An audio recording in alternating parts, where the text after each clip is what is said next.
নমস্কার, আপনাদের প্রত্যেককে ইংলিশ টিউশনে সুস্বাগতম। আজ আমি ইংরাজির যে বিষয়টা নিয়ে আলোচনা করব সেটা হলো অ্যাপ্রোপ্রিয়েট প্রিপোজিশন। প্রিপোজিশন সংক্রান্ত বিষয় আজকে আমাদের 26 দিনের ক্লাস। আমাদের এই চ্যানেলের প্লে লিস্টে তোমরা প্রত্যেকেই অন্যান্য ক্লাসগুলো পেয়ে যাবে। অ্যাপ্রোপ্রিয়েট প্রিপোজিশন আসার আগে প্রথমে এই জিনিসটা জেনে নেওয়া যাক যে প্রিপোজিশন কাকে বলে। যে শব্দ নাউন বা প্রোনাউনের আগে বসে বাক্যের অন্যান্য শব্দের সাথে নাউন বা প্রোনাউনের একটা সম্পর্ক স্থাপন করে, একটা সেতু বন্ধন হিসেবে কাজ করে, একটা যোগসূত্র হিসেবে কাজ করে, তাকে প্রিপোজিশন বলে। প্রিপোজিশনের বাংলা অর্থ হলো অ্যাপ্রোপ্রিয়েট প্রিপোজিশন। এবারে প্রিপোজিশনের বাংলা অর্থ হলো পদান্বয়ী অব্যয়। এবার প্রিপোজিশনের যে অ্যাপ্রোপ্রিয়েট প্রিপোজিশন জিনিসটা কি, কখনো নাউন, কখনো বা ভার্ব কিংবা কখনো অ্যাডভার্বের পরে একটা প্রিপোজিশন বসে এবং ওই সমস্ত পার্টস অফ স্পিচের পরে কেবলমাত্র ওই প্রিপোজিশন গুলি ব্যবহৃত হয়। একে বলা হয় অ্যাপ্রোপ্রিয়েট প্রিপোজিশন। আজকের আমি যে প্রিপোজিশন গুলো নিয়ে আলোচনা করব সেটা নাউনের পরে সাধারণত এই প্রিপোজিশন গুলো ব্যবহার করা হয়। এবার কিছু উদাহরণের সাহায্যে আমরা জিনিসটা বুঝবো। একে দেওয়া রয়েছে অ্যাটেনশন টু। অ্যাটেনশন টু, এই যে অ্যাটেনশনটা হলো একটা নাউন, পার্টস অফ স্পিচ গতভাবে নাউন এবং এরপরে সর্বদা টু প্রিপোজিশনটাই ব্যবহৃত হয় এবং অ্যাটেনশন টু এর মানে হলো মনোযোগ। এবার একটা উদাহরণ দেওয়া যাক, পড়াশোনায় মনোযোগ দাও। পড়াশোনায় মনোযোগ দাও, এটা যদি ট্রান্সলেশনটা করা যায়, give attention, give attention,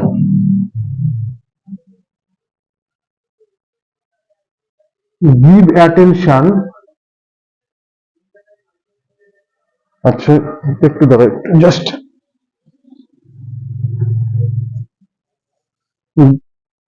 এটা একটু মুছছি একটু আচ্ছা, পড়াশোনায় মনোযোগ দাও, এটা হলো ইম্পারেটিভ সেন্টেন্স, কিন্তু এটা প্রত্যেকে মনে রাখবে, imperative sentence. Give attention,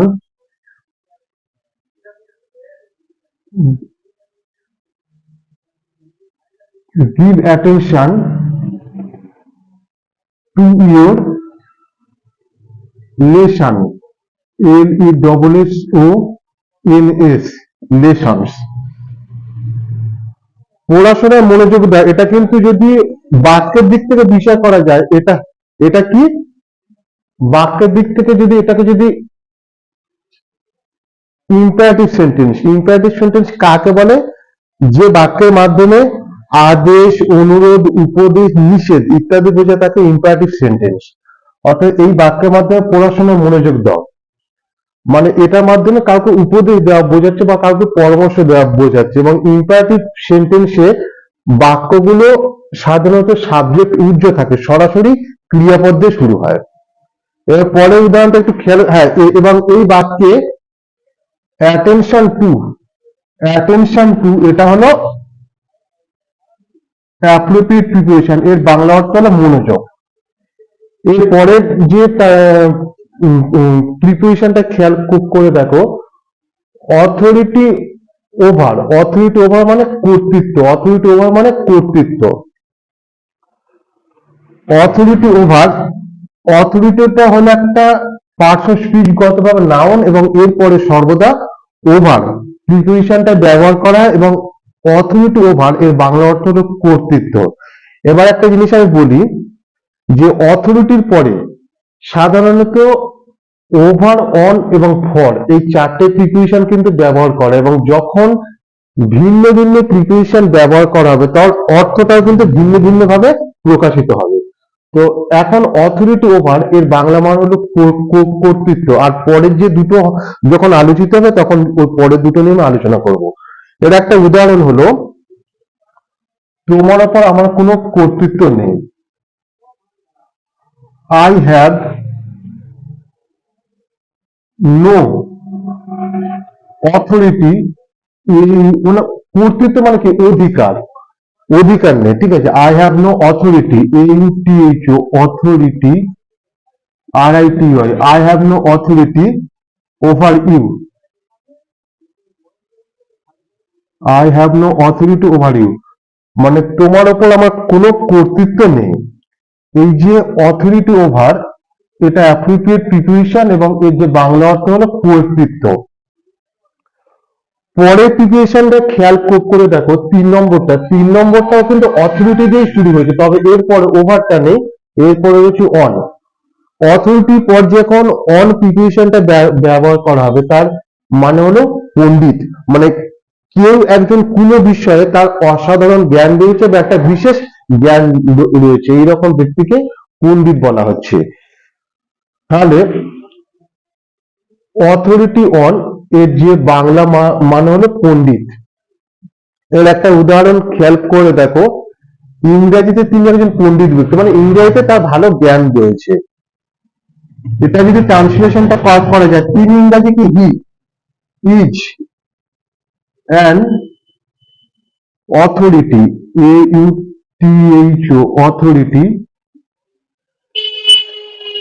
on, কিসের উপর তার ভালো মানে জ্ঞান রয়েছে বা কিসের উপর তিনি পণ্ডিত, ইংলিশের উপরে, অন ইংলিশ,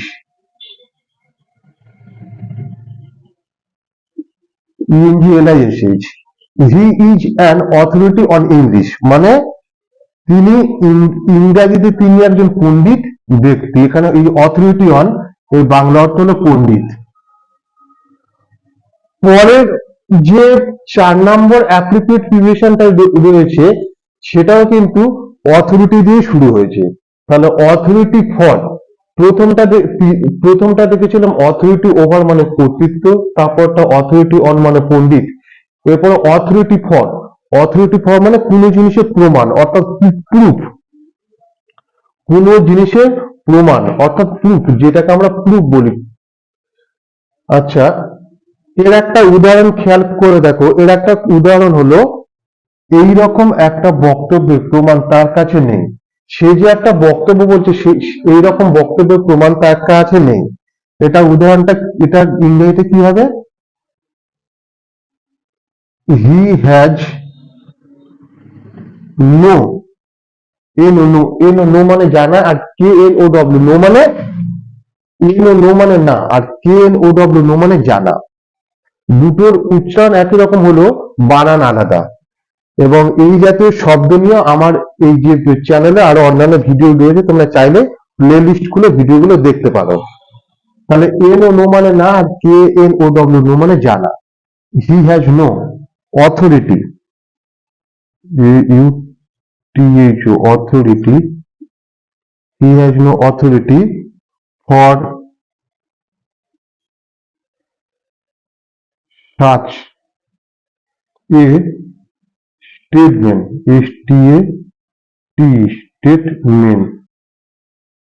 স্টেটমেন্ট বা ওয়ার্ডস লিখতে পারো। He has no authority for such a statement, মানে এই রকম একটা বক্তব্যের প্রমাণ তার কাছে নেই। তাহলে এখানে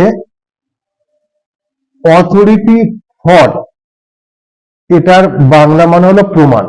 তো এবার তোমরা এই যে তিনটে, এখানে মূলত অথরিটির পরে তিনটে প্রিপোজিশন ব্যবহার করা রয়েছে, তোমরা তিনটে প্রিপোজিশন আবারও এক ঝলকে দেখে নাও। তো অথরিটি ফরে যখন ফর প্রিপোজিশনটা ব্যবহার করা হবে, তার বাংলা অর্থ হলো প্রমাণ। অথরিটির পরে যখন অন প্রিপোজিশনটা ব্যবহার করা হবে, তার বাংলা অর্থ হলো পণ্ডিত। অথরিটির পরে যখন ওভার প্রিপোজিশনটা ব্যবহার করা হবে, তার অর্থ হলো কর্তৃত্ব। ঠিক আছে, তাহলে অথরিটি দিয়ে তিনটে প্রিপোজিশন গেল।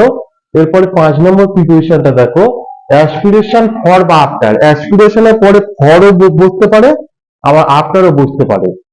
অ্যাসপিরেশনের পরে ফর বা আফটার যখন বসবে, এর বাংলা অর্থটা কি হবে? উচ্চাকাঙ্ক্ষা, মানে কোনো জিনিসের প্রতি কারোর একটা লক্ষ্য, উচ্চাকাঙ্ক্ষা। আচ্ছা, লাল কালিটা একটু ডিস্টার্ব হচ্ছে, আচ্ছা আমি এখানে সবুজ কালিটা ইউজ করছি। অ্যাসপিরেশন ফর বা আফটার এর বাংলা অর্থ হলো উচ্চাকাঙ্ক্ষা। এর একটা উদাহরণ হলো, তার খ্যাতি উচ্চাকাঙ্ক্ষায় রয়েছে, মানে কারো কারো খ্যাতি, মানে সে চায় যে চতুর্দিকে তার নামটা ছড়িয়ে পড়ুক, এই টাইপের জিনিসকে বলে খ্যাতি। তার খ্যাতির উচ্চাকাঙ্ক্ষা রয়েছে। এটাকে যদি আমি ট্রান্সলেশন করি, he has aspiration, aspiration, he has aspiration for, এখানে for ও বসাতে পারি বা after ও বসাতে পারি, দুটোর মধ্যে যে কোনো একটা বসালেই সঠিক। হি হ্যাজ অ্যাসপিরেশন ফর বা আফটার, খ্যাতি ইংরেজি কি ফেম, ফেম মানে খ্যাতি। তাহলে অ্যাসপিরেশন ফর বা আফটার মানে খ্যাতি, আচ্ছা উচ্চাকাঙ্ক্ষা, খ্যাতি হলো উচ্চাকাঙ্ক্ষা, খ্যাতি ইংরেজি হলো ফেম, খ্যাতি ইংরেজি ফেম। হি হ্যাজ অ্যাসপিরেশন ফর বা আফটার ফেম মানে তার খ্যাতির উচ্চাকাঙ্ক্ষা রয়েছে, মানে সে চাইবে তার নামটা চতুর্দিক ছড়িয়ে পড়ুক। পরের প্রিপোজিশনটা একটু খেয়াল করে দেখো, পরের প্রিপোজিশন যেটা 6 নম্বর preposition, aversion to form for, অ্যাভারশনের পরে সাধারণত টু ফর্ম ফর এই তিনটের মধ্যে যে কোনো একটা প্রিপোজিশন বলতে পারে এবং এর বাংলা অর্থ হলো ব্রিটিশ নাম। তবে প্রসঙ্গক্রমে বলি, এখানে যে কটা শব্দ রয়েছে সবকটাই কিন্তু নাউন এবং নাউনের পরেই কিন্তু প্রিপোজিশন গুলো ব্যবহার করা হয়েছে। যেমন অ্যাভারশনটা একটা নাউন, অ্যাসপিরেশনটা নাউন, অথরিটিটা একটা নাউন, এই তিনটে একই রয়েছে, অথরিটি, অ্যাটেনশনটাও নাউন। এবং আজকের আমি ক্লাস শুরুতেই বলে দিয়েছিলাম, আজকের আমি মূলত নাউনের পরে যে প্রিপোজিশন গুলো বসে অ্যাপ্রোপ্রিয়েট প্রিপোজিশন সেগুলো নিয়ে আলোচনা করছি। তাহলে অ্যাভারশন টু ফর্ম ফর এর বাংলা অর্থ হলো ব্রিটিশ নাম, মানে কোনো জিনিসের প্রতি কার একটা মানে বিরক্ত, ভালো না লাগা এই টাইপের জিনিস। একটা উদাহরণ খেয়াল করে দেখো, অনিলের মধ্যে ব্রিটিশটা রয়েছে, এটাকে যদি ট্রান্সলেশন করা যায়, অনিল হ্যাজ অ্যান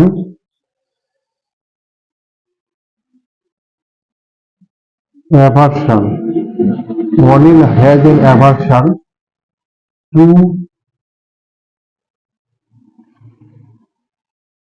ফর্ম অথবা ফর, এই তিনটের মধ্যে যে কোনো একটা বসালে হবে, তোমাকে তিনটেই বসিয়ে দিলাম। Anil has an wine, WINE, wine মানে মদ। তবে আমি বলছি তিনটের মধ্যে কিন্তু যে কোনো একটা বসালেই হবে। তাহলে অ্যাভারশন টু ফর্ম ফর এর যে বাংলা অর্থ হলো ব্রিটিশ নাম। আজকে আমি অ্যাপ্রোপ্রিয়েট প্রিপোজিশন এতদূর পর্যন্ত আলোচনা করলাম। আমাদের চ্যানেলের ভিডিও সম্পর্কে যদি আপনাদের কোনো কিছু মতামত থাকে তাহলে নিচে কমেন্ট বক্সে লিখে অবশ্যই জানাবেন এবং এখানে হোয়াটসঅ্যাপ নম্বরে দেওয়া রয়েছে, এর মাধ্যমে যোগাযোগ করতে পারেন। ধন্যবাদ।